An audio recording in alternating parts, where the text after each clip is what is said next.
Okay, we're going to start with item 62. Mr. Mallow, you're up again. Unfortunately, yes. Item 62 is being brought to you for commission examination, except commissioners aren't ready to examine, of a proposed airspace lease by the department to the Trans-Bay Terminal John Powers Authority and a corollary with the Golden Gate Bridge District for leasing out spaces underneath Interstate 80 in San Francisco for bus parking. There is state statute that allows the commission to authorize leases at full market value or with a discount all the way up to 100% discount. The commission examined these requirements of, or these lease allowables about in 2003 and passed a resolution indicating that for transit operators, if they need state operational right-of-way for transit purposes, that they can have priority and that they can have a 20% discount off of fair market value. The two entities are now coming into the department and requesting a 50% discount. It's commissioner's choice as to what the discount is. As I said, it can go from 0 to 100%. In the past, the commission examined the issue and settled on a 20% discount. In addition, when this item was brought to us, and again, this is only for information, we did request the actual lease agreement with Golden Gate Bridge District, and what we found in there that the department did enter with the Golden Gate Bridge District for a 20% discount and never brought that lease back to commission for approval. So for the last 5 years, that lease has been out there and a 20% discount has been given, but commission approval has never been received. And also in examining that lease agreement, we found that the department has entered into a, or is allowing entry into some kind of a sublease agreement. Commission staff has requested that our attorneys look into this, and our attorneys have said that under these circumstances, state statute, they could find no state statute that would allow for a sublease of property rights that have been given to operators because they are operators. Otherwise, these lease rights would have gone out to the public for a public bid. So these are the problems that we have identified with this and what choices the commission has. If you establish a new lease rate discount, then obviously that would be applicable not just in this instance, but it would become applicable to all public transit agency leases going into the future. With that, I guess the department might want to come up and answer some questions from the commission. Okay, well, we have public speakers, so why don't we go through them first? Mark? Good morning, Commissioners. Mark Zabani. Good morning, Commissioners. Mark Zabani, Interim Executive Director with the Trans-Bay Joint Powers Authority. I first would like to take this opportunity to thank the California Transportation Commission and the Department of Transportation for their continued support of the Trans-Bay Transit Center program. This model for transit-oriented development would not have come to fruition without the strong support of the CTC and Caltrans.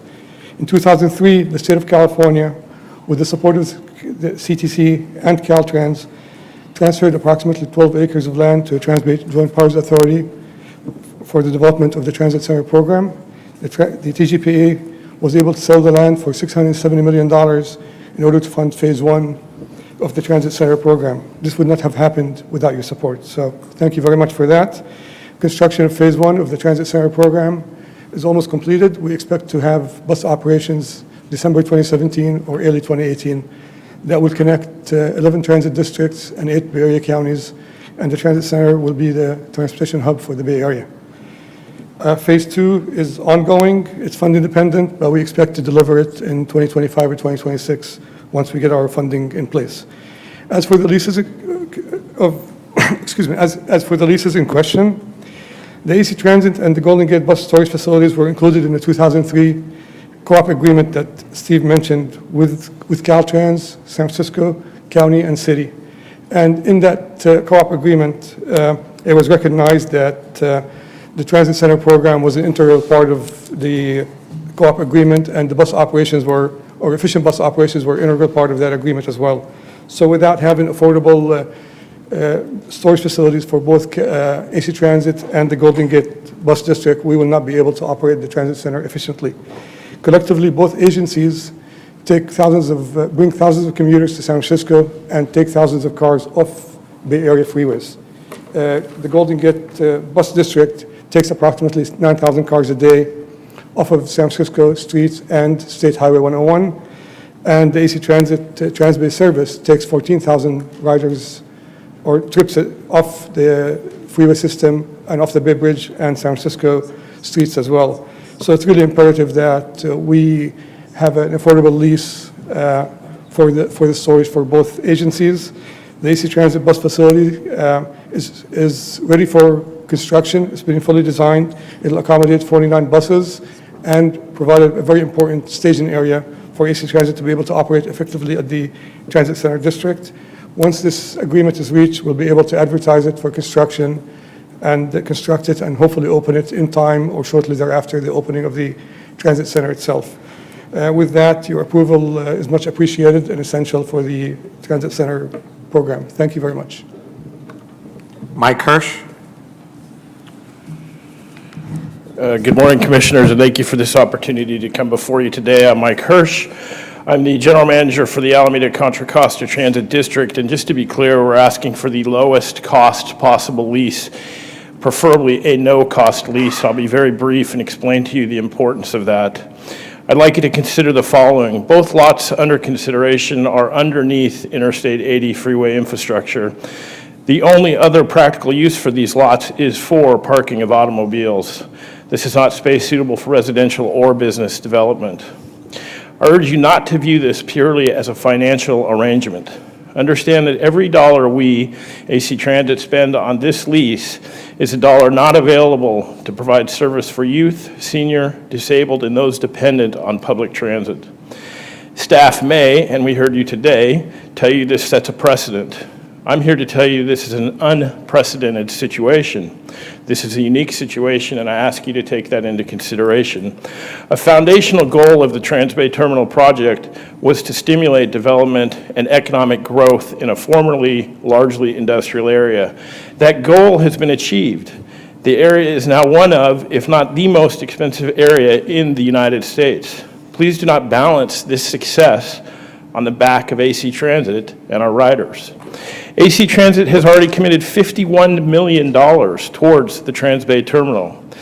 Any dollars over a 35% fair market value lease equates to greater cost than driving the buses empty back to the East Bay, what we call deadheading. As you've already heard, deadheading increases traffic, it contributes to greenhouse gases, and makes the evening commute unreliable. I would remind you we have to get those buses back in the evening to take those folks home. Please consider the social justice and environmental benefits of this matter. We respectfully request you authorize the staff to negotiate a no-cost lease. And thank you for time and consideration of this important matter. Dennis Mulligan? Thank you, Mr. Chairman, Commissioners. My name is Dennis Mulligan. I'm the General Manager for the Golden Gate Bridge Highway and Transportation District. On behalf of the Bridge District, I want to thank Caltrans for their recommendation before you here today, because it goes greatly beyond your current policy, which was established in 2003. That having been said, I'm here to urge you to go beyond that policy. That policy is antiquated. It predates today's climate action goals. Assembly Bill 32 and Senate Bill 375 occurred after your policy was put in place. Greenhouse gas reductions and global warming were not on the table when that policy was adopted. So I'm here to urge you to go beyond that. What's before you from Caltrans is a 50% discount from fair market value We are currently a tenant. We've been leasing a parcel for 5 years under the elevated freeway. Unfortunately, the San Francisco market has skyrocketed, so a 50% discount on fair market value would result in our rent going up by 42%. A 42% rental increase in San Francisco is high, even by the city's standards. I appreciate the challenges that you have before you, balancing your revenue needs and the state's climate action policies. With respect to that, I wish to highlight 2 points. First, as I said, your current policy offering a 20% fair market value reduction predates California climate action goals. It predates the legislature and successive governors taking action to say we have a problem and we need to address it. So I urge you to contemplate modifying your policy to address global warming. Secondarily, increasing the discount does not hurt the state highway account. The money goes in the general fund. We have strong legislative support for this proposal, including the chair of the Senate Budget Committee is one of the people that signed the letter urging you to do a low or no-cost lease. We take thousands of cars off Highway 101 in the streets of San Francisco every day. We need to do that in a cost-effective fashion. The Transbay Transit Terminal is a unique project. Nowhere else in the state have you donated $600 million worth of real estate to do this vibrant project that meets our sustainability and environmental goals. It is unique in a variety of facets. Assembly Bill 1419, which contemplated all this, which was vetoed with the veto message saying we're going to do it, contemplated giving all that land for free. It also contemplated these 2 leases. This is the last piece, and so the last piece, it doesn't seem appropriate to have the transit agencies pay rent that's a great increase over what they pay today. I wish to highlight that every dollar you charge us has a negative greenhouse gas benefit, and more importantly, as Mike said, if we have to deadhead our buses, send them back empty after the morning commute to the North Bay, in the evening they have to come across Highway 101, the bridge, come across the Presidio Parkway, and have to navigate 7 miles of city streets before they can start picking people up. That is not a reliable way to offer commute bus service. Buses will not be punctual. People will be late getting home to their families, and so I ask for your favorable consideration of something that goes beyond the department's recommendation. Thank you. Peter? Peter Van Ham, it looks like? Van de Ham? Peter Don. Is he here? Peter, are you here? Oh, that's 60. Oh, that's 63. All right, he went early. We want you to speak right now, anyway. Yeah. Okay, you know, if we don't put buses underneath there, we're going to have tents there. So I don't see why we need to, other than to cover administrative costs, I don't really think why we need to make any money on this, to tell you the truth. So what would our administrative costs be, say 10%? That the department would have to answer, I don't know. Good morning. I'm Jennifer Loudon, Caltrans Division Chief for Right-of-Way and Land Surveys. And we were looking at what the administrative costs would be for this, and we're estimating it would be less than $100,000. Be less than what? Less than $100,000, but we're talking about a 50-year, potentially 50-year lease here. So what that's percent over zero would that be? What percent? If you got a no-cost lease, what would a lease cost that would cover our admin costs? 10% over no cost? It would be less than that. So 10% would be safe. 10% would be safe. What- Why don't we do that? Question, Mr. Chairman, Oh, it isn't an accident. Mr. Chairman. Was it a recommendation? Jim? You know, this is an information item. I think we should study this a little bit. I don't know that we're ready to make a decision today. I know rents in San Francisco have gone up and they've gone down. We had a dot-com bust when rents were very high and then the rents went down. And if I'm reading this right, the last lease was 40 cents a square foot per month, is that correct? And the recent appraisal came out at $1.35. I mean, that's a significant jump.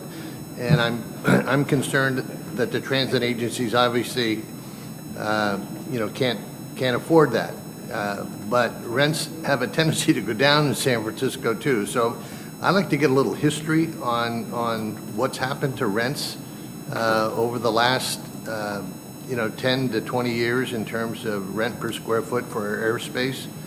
I think once we have a chance to analyze that data, I think we can come back with a solution, hopefully that will be comfortable to all the transit agencies. Fran? So I have a couple questions. One, what's the significance of 50 years? Because I think 50 years is a very long time. And I'm listening to the presentation this morning of how we might be moving, and the whole world is likely to change in terms of any mobility that we use. So my question is, what's the significance? Why would we want to tie something up for 50 years? And then the next question really relates to the conversation, Stephen, you mentioned a lease that had a 20% discount, but we weren't aware of. So can you maybe clarify that a little bit, and how we don't get into situations? If we were supposed to have a motion, then how do we avoid? Well, that's the question that needs to be posed to Caltrans. How is it that a requirement that the commission approve a discounted lease was never brought to the commission for approval, number one? And number two, how is it that in those lease agreements there are provisions for subleasing that have no standing in statute that we can see? And as far as the term of the lease, state law allows leases to be up to 99 years. Why 50? I have no idea. I think the current lease is for 25 years with Golden Gate Bridge District. These leases do have provisions where every 5 years you redo an appraisal to set the rates at whatever the fair market value is. Plus, every year there is an inflation factor that kicks in. So these things do get examined every 5 years. Jim? Thank you, Mr. Chair. I do realize this is an information item and this is valuable discussion. The big issue I have is exactly what Mr. Mahler was just talking about. I'd like to ask that commission staff, and maybe we've already consulted with legal, to find out what the propriety is of being able to have a sublease on this property that would be revenue that might otherwise go to the state. I think that that's a serious issue, and frankly, I understand the term, and I realize that, but I'm more inclined to give a shorter amount of time. We hear constantly how transportation is going to be changing over the next several decades. It might be in the future, instead of staging buses there, you're going to be staging autonomous Ubers and Lyfts there. So those are things that I think we ought to really be mindful of as technology continues to change. But again, I realize this information. I would like to ask staff to come back with the legalities on the sublease provisions, which bother me. Thank you. Right. And I agree, because the subleasing part is something that we're going to have to talk about. I don't think we should give them a break and then they make money on the deal. So, you know, if we're going to help them, we're going to help them, but we're not going to help them. You know, that's all we wanted to do today, was direct staff to kind of give you a direction of where we'd like to go. And again, you know, we want to help them out, but you guys understand that, right? I do. If You're not going to make any dough on this. Through the chair, if I You're going could. to pay your costs for Caltrans. Absolutely. And if I could just make a very quick comment to the urgency of this matter. Don't talk yourself out of yes now. I won't. I'll just tell you that. Right now, it's yes. I'm going to go out on thin So ice. you're rolling the dice, bud. I just want to make sure the commission understands that we're building over a $20 million bus storage facility on this lot we want to lease. And that's the importance of the 55-year lease, is that we have a significant investment we're making in the lot. I appreciate the support you're giving us here today. If you could indicate to staff what your preference is, and we could come back at your next meeting, answer the very relevant questions you've asked today, and hopefully get the business done so that we can execute the bid to build the bus storage facility. Thank you. Okay. And I just want to briefly add that the ability to provide a no-cost or low-cost lease is specifically authorized in paragraph B of Streets and Highways Code, section 104.12. And I don't believe that the law has a restriction on Caltrans offering such a lease. But I'll defer to your legal counsel and the department's legal counsel on that. No, Dennis, we have no problem with leases being provided to transit operators. That is clearly in the law. What we're examining is some of the provisions put into the leases that authorize subleases. Obviously, you are not subleasing anything, but... Correct. We've been there for 5 years. We have not subleased it. We have the ability to sublease it for parking late at night for Giants ball games if we share the costs, share the proceeds with the department. Our operations have not allowed us to do that. Now, see, We're talking ourselves out of yes. We won't sublease.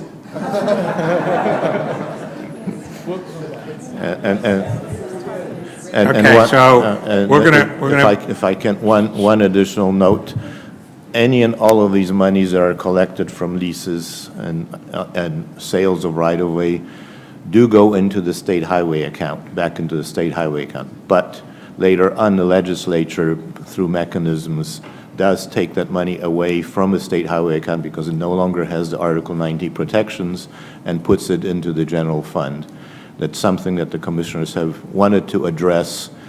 Now, if you do zero market leases, in the end, if the legislature ever addresses the problem of taking the money and putting it in the general account, well, that money is going to be gone and never available.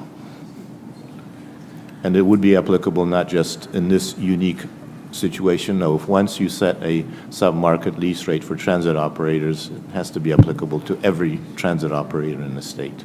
And, you know, yeah, just take them one at a time. Yes. Okay, old Peter over there has been antsy to talk, so this was an information item, and we're going to move on to item 63. Lori? Good morning, Commissioners. Agenda item 63 is an action item to approve the active transportation policy on project amendments and advanced project allocations. Commissioners, the Active Transportation Program 2017 guidelines and the ATP's governing legislation, SB 99, require the Commission to report to the legislature the scope of the completed ATP-funded projects as compared to the project that was originally submitted, and performance outcomes derived from the project as compared to those described in the project application. Because of these requirements and because the Active Transportation Program is a highly competitive program where we are only able to fund about a quarter of the need that comes in through the applications, the current guidelines state that any scope changes that must be presented to Caltrans for consideration prior to allocation. Caltrans will make a recommendation of approval to the Commission staff for final approval. Scope changes that result in a decrease of active transportation benefits may result in removal from the program. However, we didn't establish any specific procedures for that. So to increase transparency in the process, what we're recommending bringing forward to approve this policy and procedures for the Commission's consideration on project scope changes as follows. Implementing agencies must notify Caltrans in writing of proposed project scope changes.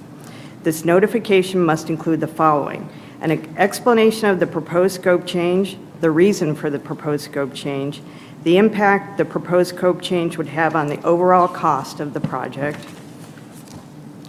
an estimate of the impact the proposed scope change would have on the potential of the project to increase walking and biking as compared to the benefits identified in the project application, an estimate of the impact the proposed scope change would have on the potential of the project to increase the safety of pedestrians and bicyclists as compared to the benefits identified in the project application, and an explanation of the methodology used to develop the aforementioned estimates. Caltrans will review the proposed scope change and forward the proposed scope change with Caltrans's written analysis and recommendation to the Commission for Commission's approval. Staff will present recommended scope changes deemed by staff to be minor changes, such as those with little or no impact to project benefits or which increase the benefits of the project to the Commission as a part of the project allocation request. Staff will present recommendations to not approve minor scope changes and recommendations to approve or not approve more significant scope changes to the Commission as project amendments. Yesterday at the RTPA meeting, we had a good discussion with the regional agencies on this policy. And we had a recommendation from the group that the MPO should have a say in the scope changes for the projects that are in the MPO component. We agreed that this was a good idea. So we recommend that We recommend the policy with the following additional language. The projects programmed in the MPO component that are requesting scope changes need to provide evidence of MPO approval and the MPO's rationale for their decision. So that's the first part of the policy. The second part of the policy is relating to advance allocations. Because we received a large number of time extensions in the ATP program, this creates an opportunity to advance other projects. So currently, Section 6 of the ATP guidelines states, in order to ensure the timely use of all program funds, the Commission will, in the last quarter of the fiscal year, allocate funds to projects programmed in a future fiscal year on a first-come, first-served basis.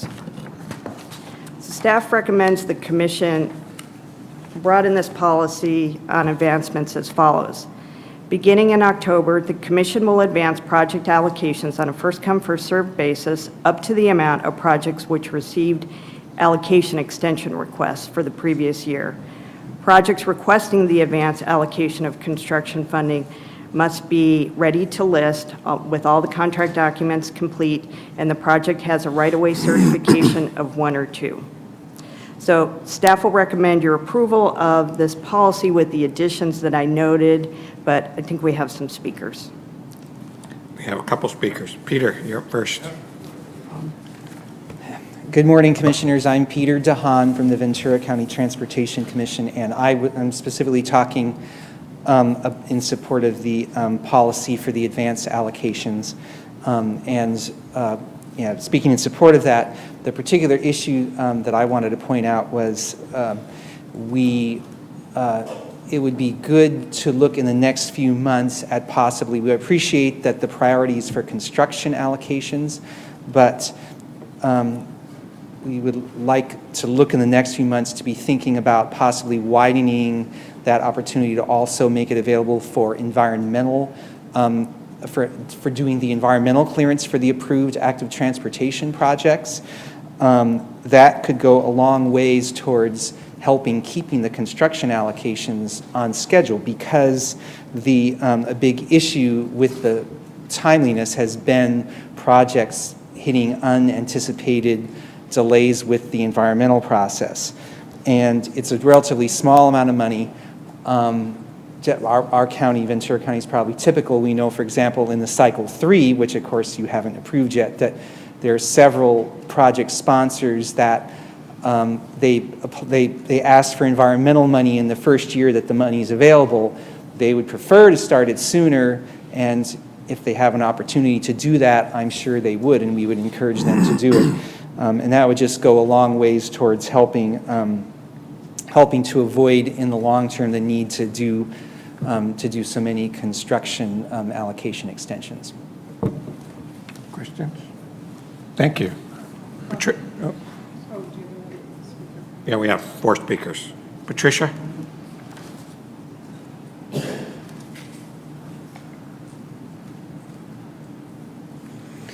Okay, I think I'm going to keep this brief because Peter said it perfectly. I'm Patricia Chen with LA Metro. I agree with the suggested change on the scope to dovetail well with the MPO processes.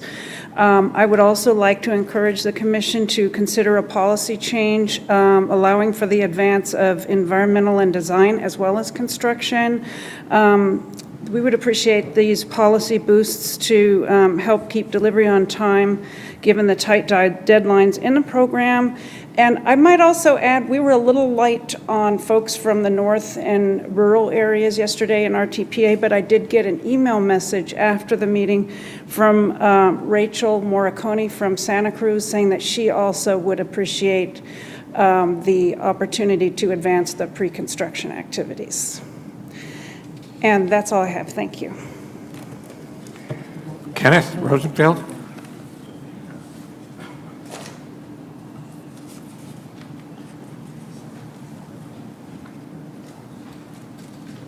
Thank you, Chair and members of the Commission. My name is Kenneth Rosenfield. I'm the City Engineer for the City of Laguna Hills, and I'm here to speak to this policy change as it relates to a local project that we have.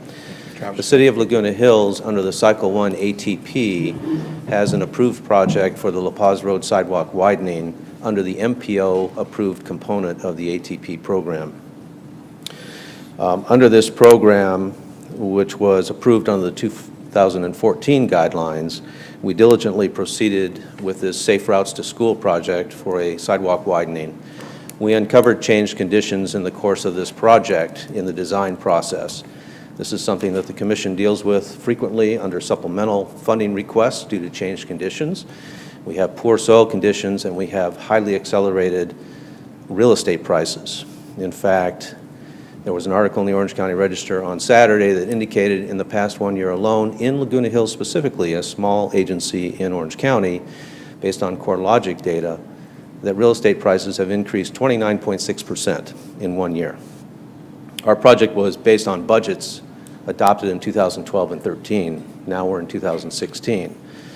Our appraisals were done in March of 2016. Our final designs were completed substantially in late May, and as a result of that, we determined that the project cost way outstripped the available funding for this entire project. We processed a scope change request through our partners at the Orange County Transportation Authority, who process it appropriately to the Southern California Association ATP subcommittee, and who approved the scope change on June 15, 2016. Since that time, we've been held in limbo. The 2017 ATP guidelines that are being presented to you most recently a few months ago and now being amended by this procedure request is being applied retroactively to our project, and we're on hold. This decision has consequences. The consequence is that under the proposal, at best, we would come to you in October with a discussion for the Commission to approve the ATP scope change. Our appraisals will be more than 6 months old in October. Our city attorney has advised that appraisals more than 6 months old can be viewed as stale and will require potentially to be updated. That will cost more money.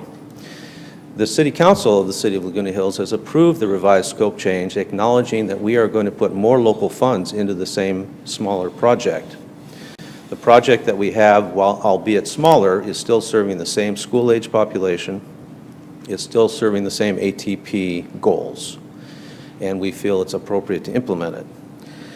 The SCAG subcommittee process is one that's been in place for many years. It's typically, as I understand it, has been followed by an administrative process by either the Caltrans or CTC staff to acknowledge scope changes, and now you're going through a more formal process. We certainly respect that you might want to do that, but we ask that it not be retroactively applied to our project. Specifically, we are requesting that this Commission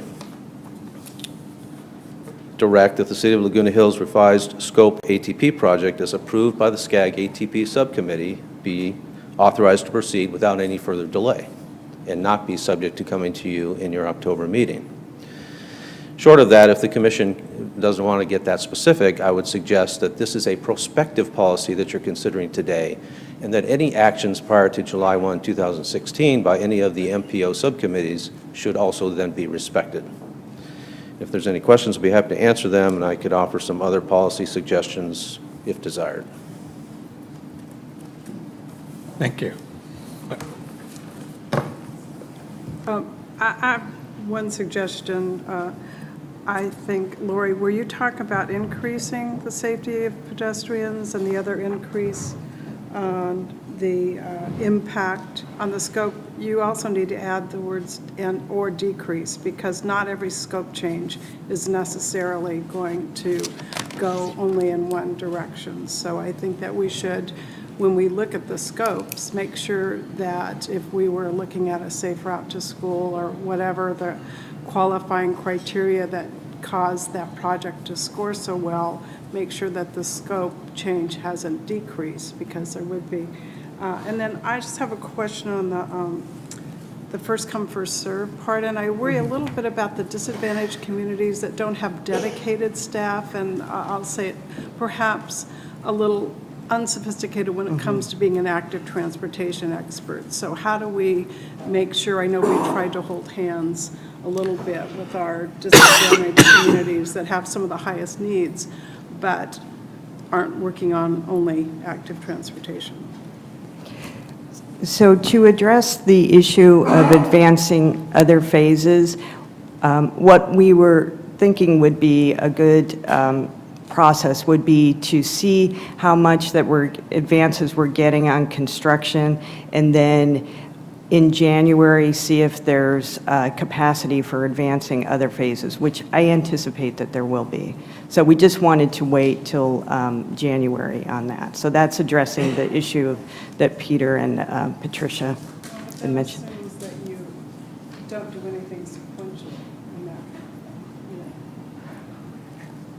So we had just prioritized construction as the, as the priority in the program. So that's why we limited to construction at first. But we could revise the policy to. Well, I just think, we have to, we're trying to get Right. as much done as we possibly can. So I can understand do construction Right. first.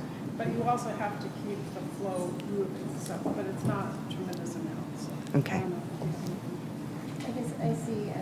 you I see Mitch here, but I think the issue is how many projects are out there ready for construction today that would move forward in October. And I think we wanted to at least see that because these are projects that have already gone through environmental and design, and we wanted to give that as an opportunity. There could be the potential that we have a very large influx of other projects that come forward in October that are ready for environmental and design and, moving forward, and we would need to make the decision at that time whether we want to prioritize construction. So we saw this as a way before, the very next meeting, we can see what's out there, because we don't have that, that's like an unknown quantity at this point in time.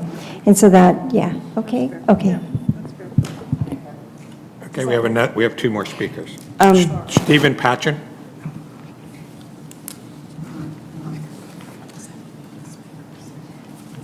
Good morning, Commissioners. Steve Patchen from SCAG. Some quick comments on both components of the policy. Would like to also support staff's recommendation for reflecting the MPO approval process for these scope changes. And we look forward to working with staff to develop a reporting mechanism for the scope changes as they come to the Commission, to Caltrans. And also for the allocations, we'd like to support future language to allow advanced allocations for pre-construction activities to ensure timely delivery of projects with multiple funding phases. So, thank you. Alan Abramson.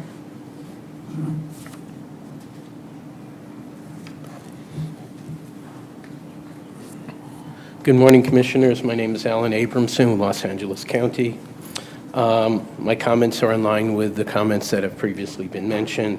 As to the two components of this item, for the non-MPO portion of the scope change, as was just mentioned, items 1 to 3 of the notification are currently consistent with current operations and notifications with Caltrans. I ask that a process be engaged such that the additional items 4 to 6 are possibly enabled upon determination that the scope change is not minor. Second, on the advance allocation, I also concur. I ask that the following priority to advance allocation to construction, that there should remain, and should any funds still be available for advance allocation, that it be made available to the non-construction phases. Thank you. Questions? Jim. So I'm actually favorable with what the staff has put together on this. It seems conceptually that's the way we ought to be approaching a lot of this. I have a fundamental question about the idea of using this money for pre-construction activities. If there's not enough money to get the project to construction, how does spending the money on design and environmental actually help anything? Because now we've spent a lot of money pushing paper and getting something, planned, and then it sits on the shelf. Right. And then who knows that those are going to be any good when you finally have the money to construct. You have to probably go back and review the environmental and everything else. I just got a problem with that. It just seems to me if there's a commitment to invest in this project, there ought to be some other places that people can come up with the dough to get it queued up, and we're going to help you build it. The other concern I have about scope changes, I mean, I'm looking at this, I don't think Orange County wants me to vote on their project today, because, I mean, if I'm looking at the scope change, and I don't know how that project under the scope change would have been approved under the original guidelines. I realized the first year there were some glitches. It was a new program. Everybody was trying to get, queued up on this thing. But you know what? A project that goes through a significant scope change, after that scope change, after they already got their original green light, that may not be nearly as good a project as some other one that didn't get the green light and is sitting on the sidelines. And after the scope change, their project probably would have been a better project to begin with. So, I'm looking at these really, really with a critical eye. One more comment? I want to concur as well with Commissioner Arp. In fact, it's interesting because the CEQA process is a black hole of funding. And we're also seeing, I think if I recall correctly, there's a brand new study that has just come out again on CEQA abuse and the litigation that CEQA is subjecting so many projects, and it includes litigation on bike lanes. And so I would just, if anything, I would go backwards and say, I would only like to see shovel-ready projects being brought to this commission, especially when the funding is so constrained. And we have a whole list of projects ready to go. But, that's for a future discussion. Obviously, I as well am going to support staff's recommendation. The one caveat I would say is, whenever there's federal dollars involved, this process is crazy making for locals. And now we're going to send our locals, which is great, to the MPO to review. But Caltrans still has to look at it, as I understand it, because of the federal dollars involved. If there's any way we can figure out how to streamline that, to get everybody in the same room at the same time for one meeting, so that we can expedite the process of this for scope review and scope changes, I think that would again help extend the length of and the reach of the limited funding we have for these projects. So I would ask staff to kind of take a look at the process itself, even as I'm going to be supporting your recommendation. Thank you, Mr. Chair. I appreciate that, but we're talking about moving forward all of those that are ready to go in terms of construction.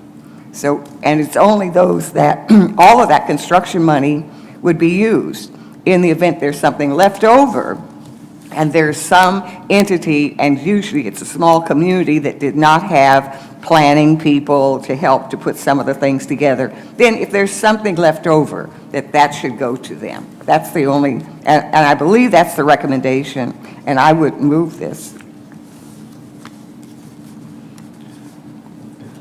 So that was a motion? It's a motion. Is there a second? Second. There was a proposed amendment to staff. Okay, time out. There was a proposed addition to the policy on scope changes to add to item number 4, an estimate of the impact the proposed scope change would have on the potential of the project to increase and/or decrease walking and bicycling as compared to the benefits identified in the project application. Wanted to make sure. Yvonne, you're okay with that? And the same motion? thing in number 5. Thank you. Motion by Commissioner Burke, second by, who seconded? Lucy? Any further questions? All in favor, please say aye. Aye. Opposed? Ayes have it. Item 64. Commissioners, this is an information item to give you an update of the status of the 2017 Active Transportation Program. This is the third cycle of the program. Commissioners, project applications were due for this third cycle on June 15th. We received 456 applications requesting close to $1 billion in ATP funds. All of these applications are now being evaluated by the Active Transportation Program Work Group. All of the evaluators were required to attend an evaluation training on the process and the scoring, and all of them have done so. The scores are due back to Commission staff by September 2nd. Of particular importance to both the Commission and Caltrans is to identify project eligibility and deliverability issues before adopting a program of projects. Caltrans is currently reviewing the applications for eligibility and deliverability and was working with Commission staff to notify applicants of any issues. Commission staff will post online the staff recommendations for the statewide and small urban and rural components of the program by October 28th, and then recommend their adoption at the December Commission meeting. The MPOs must submit their project programming recommendations to the Commission by January 27th, and then the Commission will adopt the MPO selected projects in March of 2017. Just based on what we've seen, some of the trends from the first two cycles are continuing. We're getting less applications, but the average amount of the request is getting higher every time. So, are there any questions? Questions? Yvonne? No. Okay. Item 65. Commissioners, item 65 is an action item. The Commission adopted guidelines for administering the 2017 Active Transportation Program at the March meeting.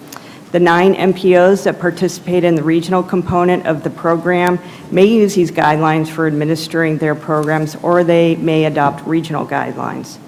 In the regional programs, the MPOs may differ from the statewide guidelines in certain areas relating to project selection. 8 of the 9 MPOs participating in the regional component have either notified the Commission that they will follow the statewide guidelines, or the Commission has approved their guidelines at prior meetings. The Southern California Association of Governments is the one remaining MPO needing approval on their guidelines. The major area where SCAG deviates from the statewide program is that they segment their program into 2 categories: implementation projects and planning and capacity building projects. Staff has reviewed their guidelines and finds them consistent with the statewide guidelines, and so Commission staff recommends the adoption of the Southern California Association of Governments 2017 regional guidelines. Move. Motion by Burke. Second by Inman. Any questions? All in favor, please say aye. Aye. Opposed? Ayes have it. Item 68. Commissioners, items 68, 69, and 70 are STIP allocations, and if okay, I'm going to take them all together. Okay, under item 68, this is a state-administered follow-up landscaping project in Sonoma County for $3,067,000. Under item 69, these are 24 locally administered STIP planning, programming, and monitoring projects for $8,793,000. And under item 70, this is an AB 3090 reimbursement project in Placer County for $2,584,000. Staff recommends you approve these allocations. Your motion? So moved. Second. Motion by Dunn, second by Arp. Any questions? All in favor, please say aye. Aye. Opposed?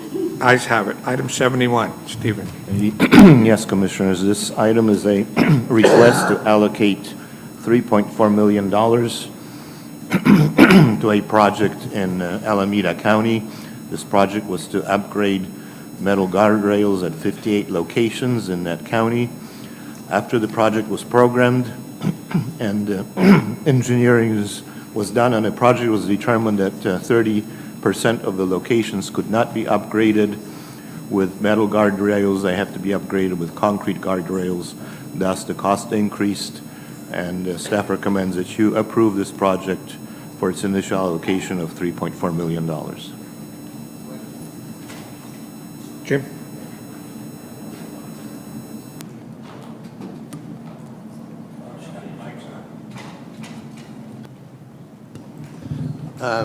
Bijan, are you here?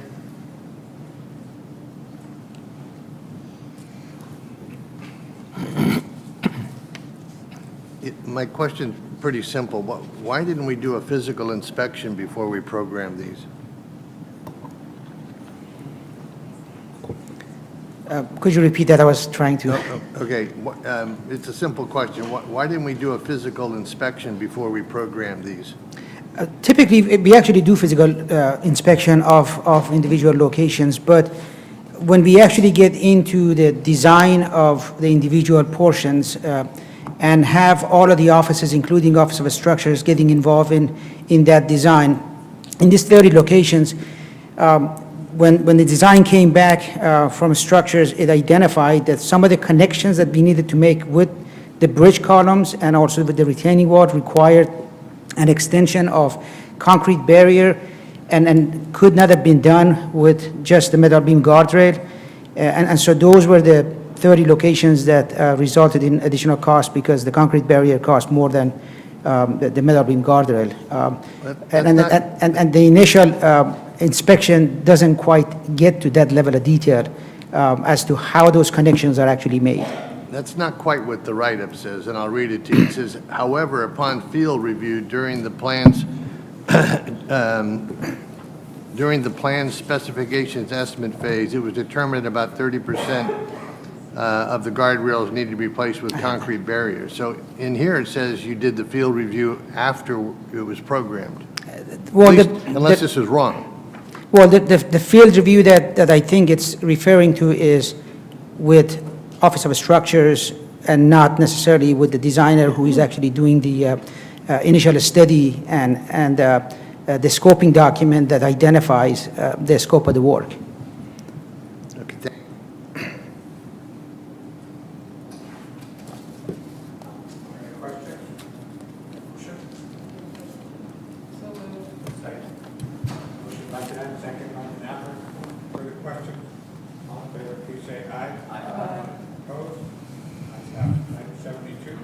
Yes, item 72 is an action item. This request is to allocate a locally administered TCIF project for $2.1 million. Staff recommends approval.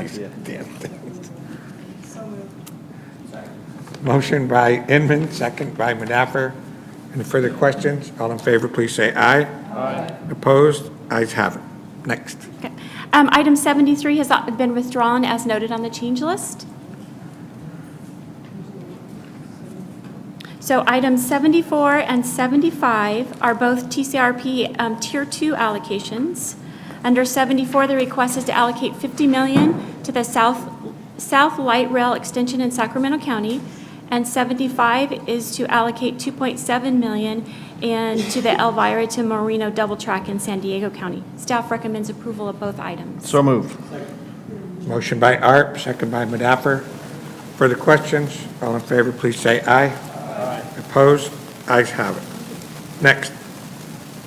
Commissioners, agenda item 76 is allocations for the Active Transportation Program.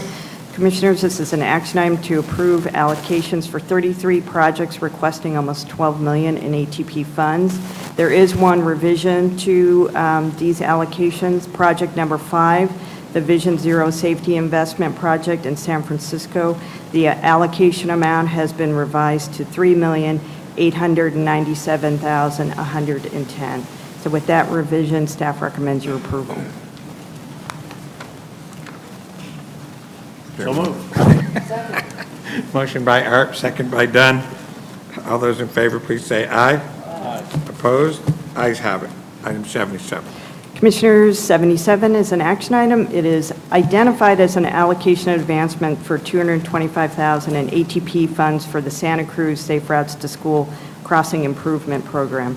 However, this project is actually programmed in 16-17, not in 18-19 as identified in the book. So this should be a regular allocation.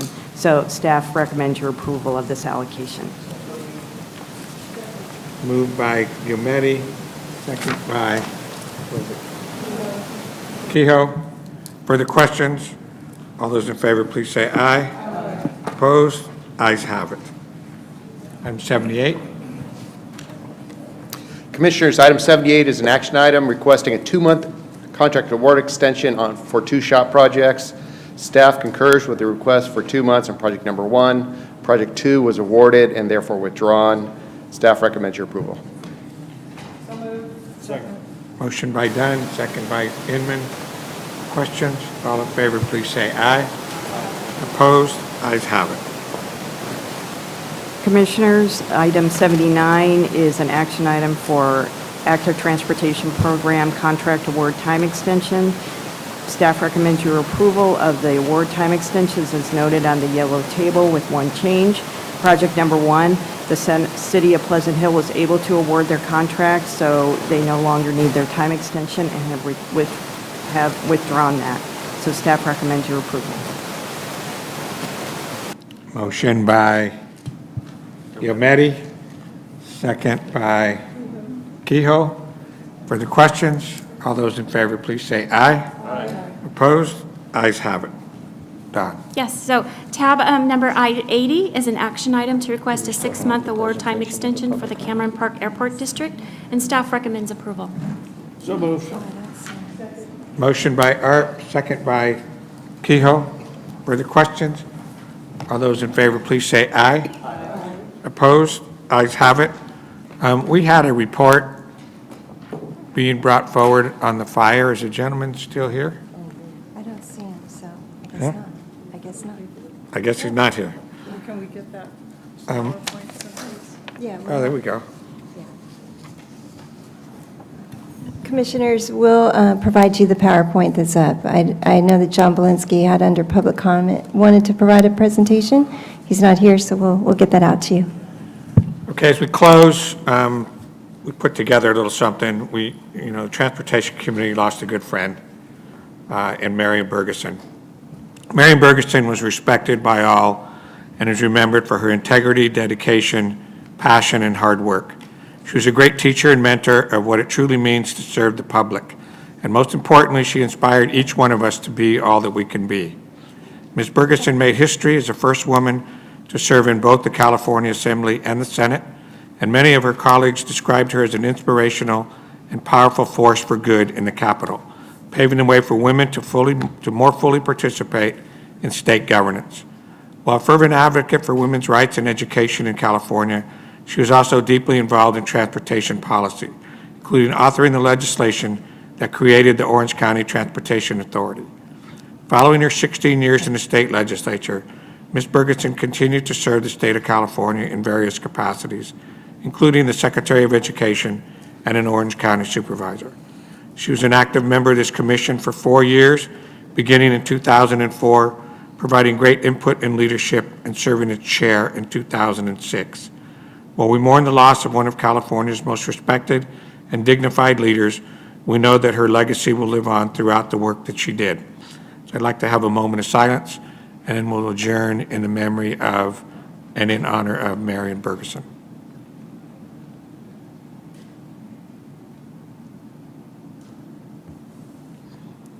Thank you.